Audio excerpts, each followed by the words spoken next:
Salem, Massachusetts, 1692. Margaret Scott, a 77-year-old woman, stands trembling in the town square. Her crime: a neighbor claims she made their cow sick by looking at it wrong. What happens next will make your blood run cold, because Margaret is about to become victim number 19 in a campaign of terror that has nothing to do with supernatural evil and everything to do with raw human power. But here is what nobody tells you about witch trials. They were not hysterical responses to supernatural threats. They were calculated programs of social engineering designed by brilliant minds and religious authorities who understood exactly how fear could be weaponized to control entire populations. Think witch hunting was primitive medieval superstition. Think again. The torture techniques I am about to reveal were developed during the Renaissance by some of the most educated people in Europe.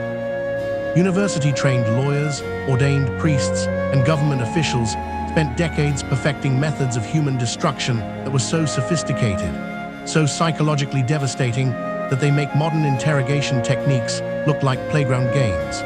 Between 1500 and 1700, European authorities published detailed torture manuals with the same scientific precision we use for medical textbooks today. Heinrich Kramer and Jacob Springer's Malars Maleficarum was not just a guide for identifying witches. It was a comprehensive handbook for human destruction that influenced legal frameworks across 3 continents. But wait until you hear the numbers that will completely change how you understand this period. Conservative estimates put witch trial deaths at 60,000, but here is what will shock you. For every person executed, at least 10 more were tortured, imprisoned, had their property confiscated, or were driven from their communities. We are talking about persecution that destroyed the lives of over 500,000 people across Europe and America. And here is the part that will make you question everything you thought you knew about history. The peak of witch hunting coincided exactly with the Renaissance and early Enlightenment. While Galileo was revolutionizing astronomy and Shakespeare was writing masterpieces, scholars were perfecting techniques for destroying human beings with scientific precision. The Spanish Inquisition alone investigated 150,000 cases over 3 centuries, executing 32,000 people while torturing hundreds of thousands more. In Germany, Prince Bishop Julius Echter executed 900 people in Würzburg while confiscating property worth over 2 million ducats, enough to build 3 cathedrals. Matthew Hopkins, England's self-proclaimed witchfinder general, had over 300 people executed in just 2 years while earning the equivalent of a nobleman's annual income. These were not random acts of violence. They were coordinated business enterprises that combined religious authority with legal procedure and economic incentive to create self-perpetuating machines of terror. The torture methods were standardized, the legal frameworks were coordinated internationally, and the profits were enormous. Today we are exposing 8 torture methods that reveal the true purpose of witch trials, creating a machine of terror so efficient that entire populations would police themselves rather than risk being fed into its gears. These techniques were so effective at social control that authoritarian regimes studied and copied them well into the 20th century. Hit that like button if you are ready to discover how educated authorities use scientific torture to maintain absolute control, and comment below what you thought witch trials were actually about. Because this video will shatter every assumption you have ever held about the relationship between education and cruelty. You need to understand something that will fundamentally change how you view this period of history. Witch hunting was not carried out by ignorant peasants driven by superstition. It was designed and implemented by the intellectual elite of European society who applied Renaissance thinking to the problem of social control with the same methodical approach used for architectural engineering or mathematical calculation. The timing is crucial and reveals the calculated nature of these campaigns. Witch hunting peaked during the same period that produced Shakespeare, Galileo, and Leonardo da Vinci. While Michelangelo painted the Sistine Chapel ceiling, inquisitors were perfecting the strappado. While Copernicus revolutionized astronomy, scholars were designing torture chambers with the same precision used for astronomical instruments. Johannes Esender, a Dominican theologian with a doctorate from the University of Vienna, wrote Formicarius in 1437, one of the first comprehensive guides to witch identification and persecution. This was not the work of an uneducated fanatic, but a respected scholar who applied scholastic reasoning and university-trained logical analysis to justify torture with the same intellectual rigor used for theological debates. Think about the bureaucratic precision involved in these operations. Witch hunting required detailed legal frameworks that could justify extreme violence while maintaining the appearance of legitimate justice. Standardized procedures had to be developed that could be replicated across different jurisdictions. Specialized equipment needed to be designed and manufactured. Personnel required training in both torture techniques and interrogation psychology. Information sharing networks had to be established across vast distances. This was industrial persecution managed with corporate efficiency. The Spanish Inquisition developed the world's first international intelligence network, maintaining detailed databases of suspected heretics and sharing information about persecution targets across national boundaries with greater efficiency than most modern corporations. They tracked family connections, social networks, economic relationships, and political affiliations with the thoroughness of modern surveillance states. Now, let me show you exactly how this knowledge was applied to create 8 torture techniques that combined Renaissance engineering with psychological warfare to devastating effect. Anna Gelli was the last person executed for witchcraft in Europe, burned alive in Switzerland in 1782. But before her execution, she endured weeks of torture in a device that represented the pinnacle of Renaissance engineering applied to human suffering, the witch's chair. Picture yourself strapped naked to an iron chair covered with hundreds of sharp spikes, positioned with anatomical precision to maximize pain while avoiding immediately fatal injuries. This was not crude medieval barbarism, but sophisticated Renaissance technology designed by engineers who understood human anatomy better than most modern doctors. The witch's chair represented the marriage of medical knowledge with torture innovation. The spikes were positioned based on detailed anatomical studies to target nerve clusters while avoiding major blood vessels. The angle of the back was calculated using principles of geometry to create maximum stress on the spine. The height was designed using knowledge of human proportions to leave feet dangling, creating additional pressure on already stressed joints. Anna Gold's interrogation followed standard protocols developed by scholars and documented in torture manuals that were distributed throughout Europe. Stage 1 involved strapping the victim to the chair while explaining the charges in detail, creating anticipatory terror. Stage 2 added gradual heating of the metal using carefully controlled fires placed beneath the chair. Stage 3 included tightening of restraints to drive spikes deeper into flesh. Each stage was designed to offer escape through confession while simultaneously making confession appear to be the only rational choice. Victims were repeatedly informed that their suffering was their own choice, that confession would end their pain immediately, and that continued denial proved demonic possession, requiring even more extreme measures. The psychological pressure was often more effective than physical pain. Interrogators understood that breaking human were required more than just inflicting agony. They needed to create circumstances where confession appeared to be not just relief from suffering, but logical necessity. The witch's chair achieved this by combining extreme physical pain with carefully scripted psychological manipulation. Father Friedrich Ferner, a Catholic priest and witch-hunting advocate in Bamberg, described the witch's chair in his theological writings as a divine instrument that revealed hidden truth through righteous suffering. His scholarly justification demonstrates how intellectual authorities provided religious legitimacy for torture techniques that violated every principle of Christian charity.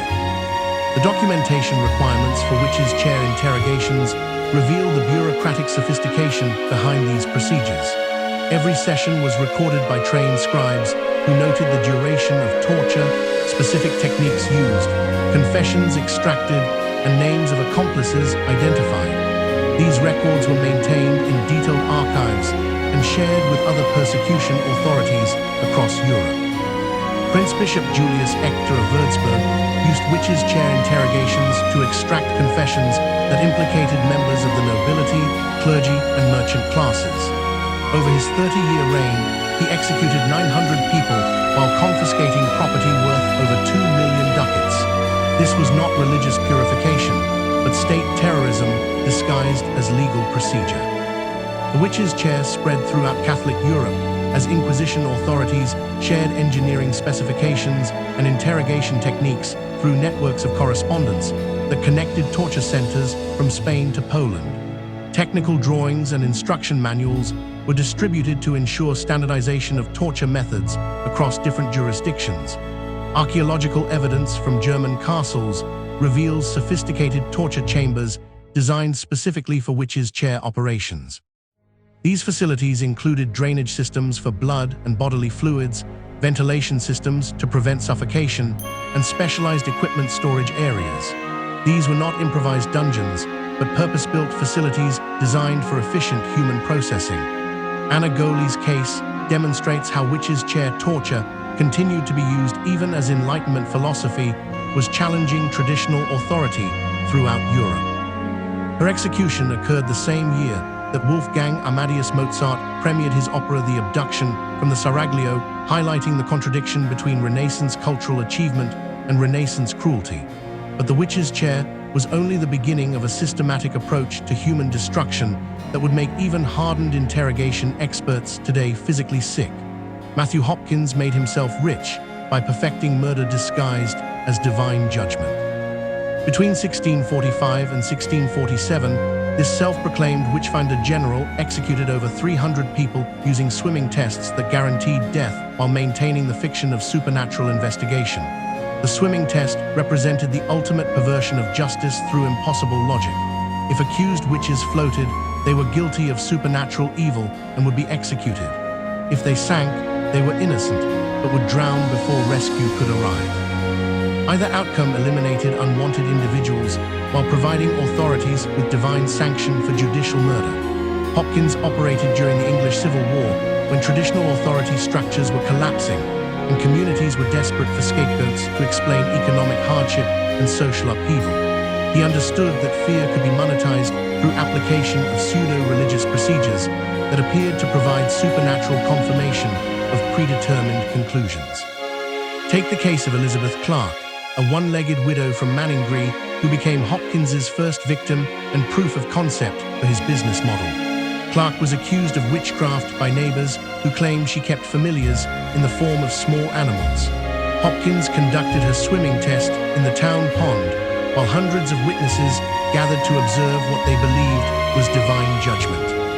The binding techniques used in swimming tests were specifically engineered to ensure drowning while maintaining plausible deniability about intent to kill. The thumb-to-toe binding method made swimming impossible for even the strongest individuals, while the additional weight of waterlogged clothing guaranteed rapid sinking for those who were not supernaturally buoyant. Hopkins chose test locations strategically to create maximum psychological impact on witness populations. Town ponds, mill races, and river crossings were selected not just for their accessibility, but for their visibility to entire communities.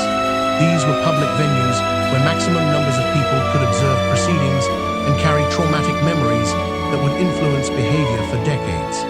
The economic structure of Hopkins's operation reveals how witch hunting became a profitable enterprise that incentivized continued persecution.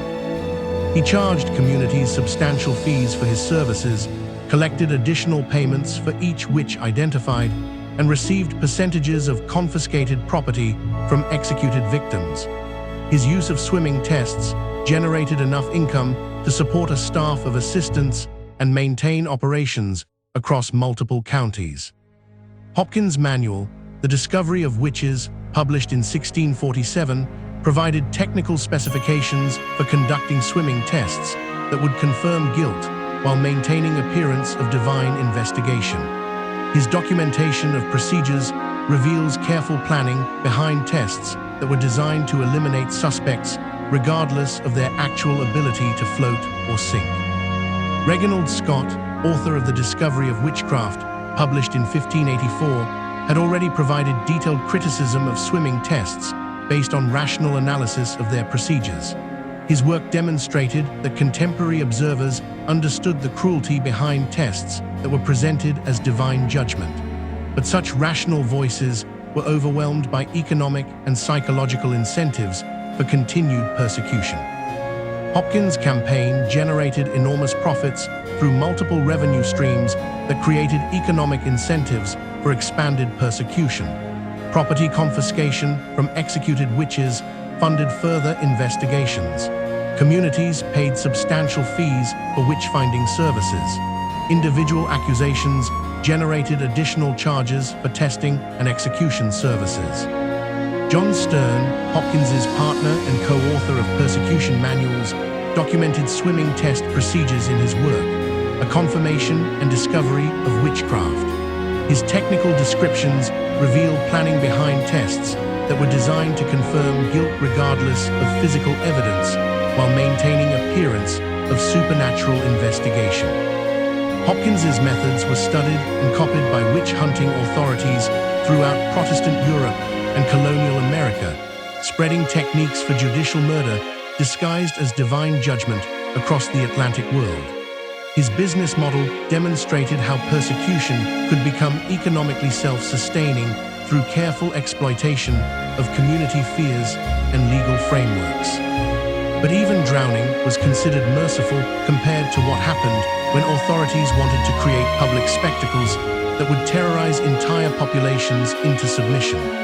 On May 19, 1545, the city of Geneva burned 34 people alive in a single day during what became known as the Great Purification.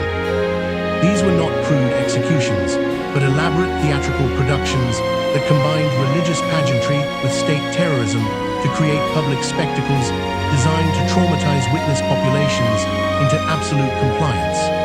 The technical engineering behind these mass burnings reveals sophisticated understanding of combustion dynamics and crowd psychology applied to state terrorism. Execution grounds were designed by architects using principles of amphitheater construction to ensure maximum visibility for audiences that often exceeded 10,000 spectators. Jean Calvin himself supervised the development of burning procedures that were explicitly designed to maximize both victim suffering and psychological impact on witnesses. High construction followed detailed specifications that used layered combustion techniques to create slow-burning fires that would torture victims for extended periods while creating spectacular visual effects. The purs were engineered masterpieces of controlled combustion. Greenwood was carefully layered with dry kindling to create fires that would burn slowly enough to keep victims conscious for up to an hour, while flames gradually consumed their bodies. Some PS included hollow chambers designed to collapse at specific points, dropping victims into beds of coals where they would be slowly roasted alive. Contemporary accounts describe the preparation required for these mass executions. Architects designed permanent execution grounds with stone seating that could accommodate enormous crowds. Engineers calculated sightlines to ensure that every spectator would have clear views of victim suffering. Even acoustics were considered to ensure that screams would carry throughout the assembled population. The religious rituals surrounding these burnings transformed executions into theological demonstrations designed to reinforce church authority. While terrorizing any potential opposition, Calvin delivered elaborate sermons justifying the executions while victims were prepared for burning, creating spiritual legitimacy for state murder that made resistance appear not just illegal, but blasphemous. The economic aspects of these mass burnings reveal the financial infrastructure that sustained persecution. Execution costs were charged to victims' families, creating additional trauma while generating revenue for continued operations. Confiscated property from executed witches funded prosecution authorities and created economic incentives for expanded persecution. The case of Miss Chaudon demonstrates how these burning spectacles functioned as both entertainment and terrorism. Chaudon, accused of causing a plague outbreak through witchcraft, was tortured for weeks before her execution to extract confessions that implicated dozens of other community members. Her burning became a public festival that drew spectators from across the region. Pierre del Longa, a French magistrate who witnessed Geneva's burning spectacles, documented the nature of these executions in his treatise on witchcraft. He described how authorities carefully choreographed every aspect of the proceedings to maximize psychological impact on witness populations while creating lasting trauma that would prevent future resistance. The international influence of Geneva's burning techniques spread throughout Protestant Europe as religious authorities shared methods for conducting mass executions that would demonstrate divine authority while terrorizing opposition. Technical specifications for pie construction and crowd management were distributed through networks of correspondence between persecution authorities. Michel de Montaigne, the French philosopher, observed similar burning spectacles and documented the cruelty behind executions that were justified through religious authority. His essays provide contemporary criticism that reveals intellectual opposition to persecution campaigns, but such voices were consistently overwhelmed by institutional incentives for continued violence. Theodore Beza, Kelvin's successor in Geneva, continued and expanded the burning programs while developing theological justifications that made murder appear to be divine mandate. His scholarly writings demonstrate how intellectual authorities provided religious legitimacy for state terrorism that violated fundamental principles of Christian charity. But even the spectacular terror of public burning was considered insufficient for maintaining social control. Authorities needed more subtle methods that could destroy individual identity while creating ongoing reminders of state power. Agnes Sampson, a respected midwife and healer from Haddington, Scotland, made the fatal mistake of treating patients using traditional herbal remedies during the North Berwick witch trials of 1590 to 1592. Her punishment revealed how authorities used iron masks to destroy not just individual voices, but entire networks of female knowledge and authority. The scold's bridle that silenced Agnes Sampson was a precision instrument of social control, designed to destroy both physical ability to speak and social identity within community structures.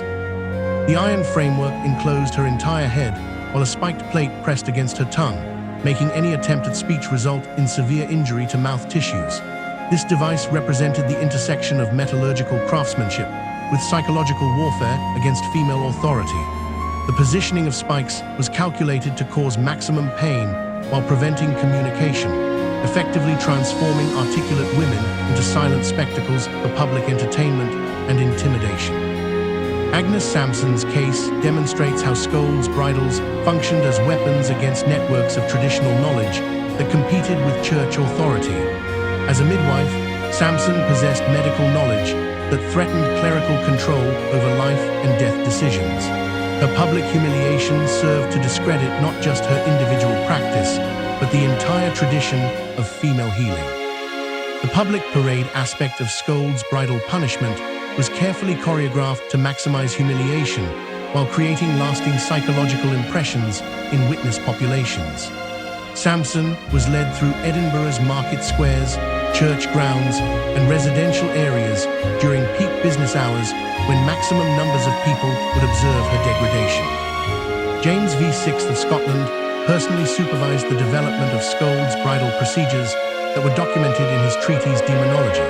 His scholarly analysis of torture techniques provided intellectual legitimacy for devices that destroyed female authority while reinforcing patriarchal control over community knowledge systems. The regional variations in scolds' bridal design revealed technical innovation applied to gender-specific torture. English versions included bells that would ring when victims moved, creating additional public humiliation while advertising the presence of disciplined women. Scottish models featured complex locking mechanisms that prevented removal without specific keys held by male authorities.